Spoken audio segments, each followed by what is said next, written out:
في ممثلين مش مهتمين بالنجاح، او ممكن تقول مش فارق معاهم رأي الناس، مش بيبحثوا عن قبول الجمهور ليهم او رضا هوليوود عنهم في النهاية، يعني ماشيين بمزاجهم وبيقدموا فنهم بالشكل اللي يرضيهم هم بغض النظر عن اي حاجة تانية. واللي منهم خواكين فينيكس، واحد من اساتذة ومعلمين المهنة ومن ايقونات العصر الحالي في هوليوود، ومختلف عن باقي ممثلين جيله في كل حاجة، واهمها انه من اغرب الممثلين في العالم، مش بيحب الشهرة وبيهرب من الاضواء، وليه تصرفات غريبة وتاريخ عجيب قوي، من طفولته مع اهله كعضو في جماعة دينية متطرفة لموت اخوه المفاجئ من المخدرات، ومعاناته بعدها من الاكتئاب والمشاكل النفسية. لكن مفيش حاجة اغرب من اللي عمله في 2008 لما صدم العالم كله وعمل واحدة امسح افلامي كلها يا محمد، وانا خلاص على كده مش عايز امثل تاني. ليه ده حصل وازاي خواكين فينيكس خدع العالم؟ اعمل لايك وسبسكرايب وتعال نشوف مع بعض. And transformative actors in cinema, Joaquin Phoenix. He's gone from acclaimed star to international man of mystery after giving up acting for a new career in hip-hop. I think this will be my last performance as an actor. I'm not doing films anymore. Are you serious? Yeah. I don't want to play the character of Joaquin anymore. Like, I want to be whatever I am. What do I call you? Do you have a name? Can you introduce me as Joker? خواكين فينيكس بدأ مسيرته في الثمانينات تحت اسمه الحقيقي ليف فينيكس عشان يتبع خطى أخوه الكبير ريفر اللي كان أحد نجوم هوليوود الشباب وقتها، وهو اللي شجع أخوه عشان يمثل. And he said, "You're going to start acting again. This is what you're going to do." And he didn't ask me; he just told me, and I am indebted to him for that because acting has given me such an incredible life. ودخله معاه المجال من البداية لما ظهر معاه في أدوار صغيرة وهو طفل، وبدأ بالتدريج يبقى وجه مألوف في هوليوود ويطلع في أدوار ثانوية مع نجوم الفترة، والناس تبدأ تلاحظ موهبته بعيد عن ظل أخوه. لكن العالم عرف فينيكس فعلا بعد دوره العالمي في فيلم جلاديتور سنة 2000 وترشحه للأوسكار لأول مرة كأفضل ممثل مساعد ونجاحه الكبير معاه، واللي لو فيلم جلاديتور ساهم للسينما بشخصية كومودوس فقط طبعا هيكفيه فخرا مع خواكين فينيكس اللي وضع نفسه من صفوة الممثلين وصنع اسم لنفسه بالأداء الخرافي في الفيلم وتصويره لأحد أكبر المختلين والمجرمين في تاريخ روما على الشاشة كالإمبراطور الروماني كومودوس. We all know this now. We know how fine an actor he is now. But back then, it was only Ridley Scott that knew how fine an actor he was. He was the one convincing Joaquin to do this and to do it the way he did it, you know? The subtleties and the menace and all of these things that he brought to that role. وبعدها الكل تنبأ ليه بمستقبل كبير وانه لازم هيبقى حاجة محترمة قدام، وقد كان طبعا، وعمل مشوار مميز جدا قدم فيه عدد من الافلام المهمة وثبت اقدامه بين المواهب الشابة، ونجح ان هو يعلن عن نفسه وسط جيل من الاكثر موهبة في تاريخ السينما. ثم في سنة 2006 هيترشح للاوسكار الثانية عن دور المغني الكبير جوني كاش في فيلم ووك ذا لاين، واللي اختاره بنفسه عشان يلعب قصة حياته، وكان معجب كبير بفينيكس لما شافه في جلاديتور ومتأكد ان مفيش اي ممثل تاني هيعرف يقدمه على الشاشة زيه، وقد كان، ويمكن ده احسن دور عمله في مسيرته وقتها. وخلاص بقى كده اثبت نفسه بما لا يدع مجالا للشك، وما بقاش لسه موهبه صاعده ولا ممثل شاب بندعمه، لكن مسيرته بقت في قمتها والطريق مفتوح قدامه ومفيش اي حاجه ممكن تقف في طريقه، فقام اعلن اعتزاله.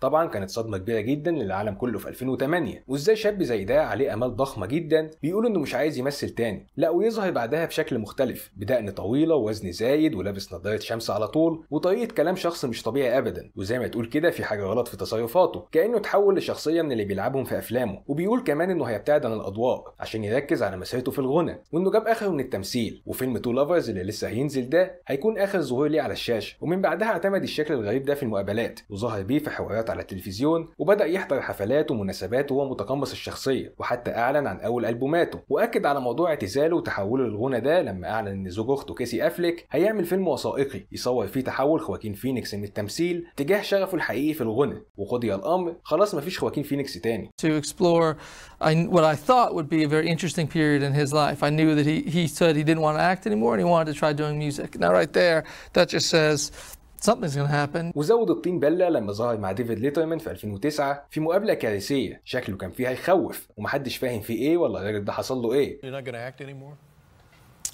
No. Huh. Why is that? I don't know. اول حاجه جت في دماغ ناس كتيره انه داخل على انهيار عصبي وممكن يحصل له زي اخو ريفر في 1993 اللي مات بجرعه زايده من الكوكايين، وخواكين هو اللي لقى جثته لما كان عنده 19 سنه، وانه قضى الفتره دي كلها من وقت موت اخوه لغايه دلوقتي كاتم في نفسه ومش عارف يتعامل مع اللي حصل، واخيرا انفجر ومبقاش عارف يسيطر على نفسه خلاص، وده خلاه اتجه ناحيه المخدرات والمسكنات المؤقته، خصوصا وانه كان مدمن كحوليات سابق وتعالج في مصحه قبل كده، ويعني عنده مشاكل في التعامل مع الحاجات دي من زمان. وفي طبعا اللي كانوا شايفين الموضوع كله نكته زي بين ستيلر كده لما طلع في حفله الاوسكار بهيئه فينيكس والناس خدت الموضوع هزار وضحكت. What's going on with you? Nothing. I just want to retire from being the funny guy. So. وبعد سنتين في 2010 نزل الوثائقي اخيرا اللي عمله كيسي افليك عن خواكين فينيكس بعنوان I Am Still Here لاول مره في مهرجان فينيسيا، وظهر فيه اساطير كبار زي جاك نيكلسون وناتالي بورتمان ومعاهم شون بين وبروس ويليس وداني ديفيتو وهيو جرانت وغيرهم. ثم المفاجاه الكبيره اللي اعلنها فينيكس وقتها ان كل ده خدعه، لا اعتزل ولا عايز يغني، وكل اللي حصل وشكله وتغيره كانت نكته على الاعلام والجمهور. I first made the announcement that I was retiring, which I thought in and of itself was a joke, you know, because you have a 35-year-old that says he's retiring from acting. وكان هدفه الأساسي من الوثائقي وحوار الاعتزال ده إنه يكشف حقيقة ودور الإعلام في تأثيره على الجمهور وطريقة التعامل مع المشاهير وحياتهم، وإزاي كل الأخبار والكلام عليهم بيكون مش حقيقي ومع ذلك الناس بتصدقه، خصوصا متابعة الجمهور وهوسهم بتلفزيون الواقع، وإن كتير فعلا مصدقين إن اللي بيحصل فيه حقيقي وكلها تصرفات وأحداث طبيعية مش مكتوبة ولا متحضر ليها قبل التصوير بأيام ولا كأنها أي مسلسل عادي، وإنه حس إنه لازم يعمل حاجة عشان يفوق الناس أو على الأقل يلفت نظرهم لكده، وبالتالي طلع بموضوع الاعتزال وشكله الجديد. Well, we want to do a film that explored celebrity and explored the relationship between the media and the consumers and the celebrities themselves. I started watching a lot of reality shows, and I was amazed that people believed them. That they called them like reality. I thought the only reason why is because it's billed as being real, and the people use their real names. لكن موقف زي ده كان ممكن ينهي مسيرته ويغضب عليه هوليوود للأبد، ويبص يلاقي اسمه في قائمة سوداء مش هيعرف يطلع منها بسهولة، وهو نفسه كان خايف من كده وحاسس إن محدش هياخده جد تاني من بعدها، وكله هيفضل فاكره كمهرج أو شخص دماغه تعبانة ومحدش عايز يشتغل معاه تاني. Were you worried in doing this that you would so alienate people either by doing it or finding out later what you had done that your career might actually be in jeopardy somehow? I certainly knew that there was that risk. I'm not sure I have much of a career now. No, I think that we knew that and we were willing to take that risk. وبالفعل قعد فترة طويلة من غير أفلام ووصل لمرحلة من اليأس لدرجة إنه كان هيقبل فيلم هو نفسه وصفه بإنه رديء وسيء جدا لمجرد بس إنه يشتغل ويلاقي حاجة يعملها بدل ما هو قاعد في البيت، لكنه في نفس الوقت بدأ يشوف نفسه بشكل مختلف، والتجربة دي منحته الوقت الكافي لإنه يغير نظرته للسينما والتمثيل، وزي ما تقول فتحت أبواب جديدة من شخصيته وخلته على اتصال أكتر بموهبته والجانب الإبداعي من حياته، ومعاها بدأ التمثيل يتحول من مجرد وظيفة أو طريقة لكسب المال زي ما كان عايش طول حياته قبل كده إلى رحلة أو أقرب لغاية عايز يوصل لها بيعبر بيها عن نفسه وصراعاته الداخلية في كل الشخصيات اللي بيقدمها من غير ما يخاف أو يتخفى في أفلامه عن الحقيقة، وهمه الأول والأخير إنه يستمتع ويتحدى نفسه على طول. I guess I started to feel like that didn't seem like really a reflection of what my experience is as a human. وفعلا ده انعكس على افلامه من بعدها اللي بقت بشكل شبه حصري مع مخرجين اصحاب رؤيه وناس مستقله بنسبه كبيره عن تصنيفات وطريقه هوليوود، وكانت انطلاقته الحقيقيه كفنان اكبر من مجرد نجم، واللي ممكن تقول انه ما كانش اصلا نجم قبلها، ان الفتره التاليه لخدعته دي هي اللي صنعت اسمه لغايه دلوقتي. ومثلا رجع للتمثيل في الفيلم الايقوني ذا ماستر مع المعلم بول توماس اندرسون اللي يعتبر انقذ مسيرته من الضياع، وعمل فيه دور كان صعب قوي تتخيله فيه او ان اصلا اندرسون يفكر فيه، واللي كانه طالع من قصه حياه فينيكس فعلا لو تركز فيه كشاب عنده مشاكل نفسيه وبيعاني من اضطراب ما بعد الصدمه زي فينيكس وموت اخوه، وبينضم لجماعه دينيه او كالت زي اللي اهله كانوا فيه وهو طفل، بس طبعا لحسن الحظ طلعوا منه على طول، ودايما في صراع مع نفسه ومشاعره والعالم من حواليه اللي هو مش عارف يميك سنس اوت اوف ات او يعني يفهم هو موجود ليه، ومجرد عايش اليوم بيومه وخلاص تحت رحمه وسيطره الظروف. Do your past failures in life bother you? No. Is your life a struggle? No. Do you like to be told what to do? No. Is your behavior erratic? وعشان كده اداؤه فيه اقل حاجه ممكن تقولها انه بيعبر عن غليان داخلي بياكل فيه كل يوم ومش عارف يتاقلم معاه، جواه طاقه مش طبيعيه بيطلعها بهدوء وثبات من واحد ولا كانه ممثل بقاله 200 سنه ولا حاجه، واستعراض شجاع لموهبته الواضحه قوي في تحكمه في حركات وشه وتغير ملامحه مع كل شعور بيحس بيه احيانا في اجزاء من الثانيه عشان يصور الدمار والالم اللي بداخله واللي بيهرب منه زي فينيكس في الحقيقه في الكحوليات والشرب. وطبعا اترشح عليه للاوسكار ودخل هوليوود تاني راسه مرفوعه وفرض نفسه عليهم كلهم، وبعدها بسنتين عمل مع اندرسون تاني انهيرنت فايس اللي استمر فيه بتشكيل شخصيته الفنيه الجديده وتطوير قدراته كممثل في تحدي لنفسه وجمهوره ان هم يتقبلوه بالشكل ده بهيئه محقق خاص في الستينات مسطول وشارب طول الفيلم وشكله غريب برضه شبهه وقت الخدعه واخد بالك، وبيدخل في مغامرات واحداث كوميديه وعالم غير مفهوم وحاجات غريبه عجيبه كده بتحصل، وبينهم قام باشهر اعماله فيلم هير مع سبايك جونز اللي حرفيا خلاه نجم من جديد ويعتبر اكبر نجاحاته من وقت جلاديتور مثلا، واللي قد يكون برضه لعب نسخه من نفسه وضياعه وتوهانه في الحياه في صوره ثيودور وازاي حياته عباره عن متاهه وخيبات امل هو عاجز عن التعامل معاها وغرقان في ماضي والام مش عارف يتخطاها واللي هو خواكين فينيكس وازمته في الحياه.